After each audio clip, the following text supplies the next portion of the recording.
বহুকাল আগে থেকেই নিজেকে আরও বেশি সুন্দর ও আকর্ষণীয় করে তুলতে নারীদের চাহিদার শীর্ষে থাকে প্রসাধনী পণ্য। আর ঈদ ঘিরে দেশে এই চাহিদা বেড়ে যায় কয়েক গুণ। ভিড় বাড়ে প্রসাধনীর দোকানে। এবার রোজার শুরু থেকেই সিরাজগঞ্জ শহরের এসএস রোড ও বড় বাজারে বিভিন্ন প্রসাধনীর পসরা সাজিয়ে বসেছেন দোকানিরা। তারা জানান, মান ভালো ও দাম কম হওয়ায় এবার বিদেশি ব্র্যান্ডের চেয়ে দেশি প্রসাধনীর চাহিদা বেড়েছে। দোকানে দেশি বিদেশি সবই আছে, তো দেশি পণ্যের মানটাই মনে হয় ভালো বেশি যাচ্ছে। বলতো ব্র্যান্ডের, বাট ইউজ করা হয়তো চকের জিনিস, বাট এখন ধীরে ধীরে ডেভেলপ হচ্ছে। এখানে অনেক রকম প্রোডাক্টের ভ্যারাইটিস আছে। আমি স্কার্ব, মাসাজ ক্রিম, আরও অনেক প্রোডাক্ট আছে, এগুলো নিতেছি।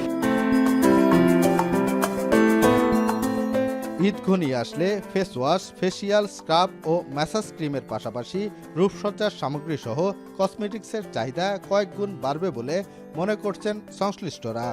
সারা বছরের ন্যায় আপনি ঈদে হলে সর্বোচ্চ বেশি চলে, যেরকম আপনার মনে করেন যে স্মার্ট, কাবেরী, মমতাজ। আমাদের দেশকে এগিয়ে নেবো সামনের দিকে, আমাদের দেশকে সুন্দর করে সাজাবো।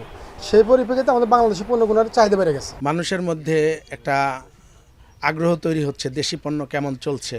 আর আমাদের যে এখানে মমতাজ যে হার্বাল প্রোডাক্টসের পণ্যগুলো ব্যবহার করি আমরা, এগুলোর কোয়ালিটি বেশ গুণগত মান খুবই ভালো।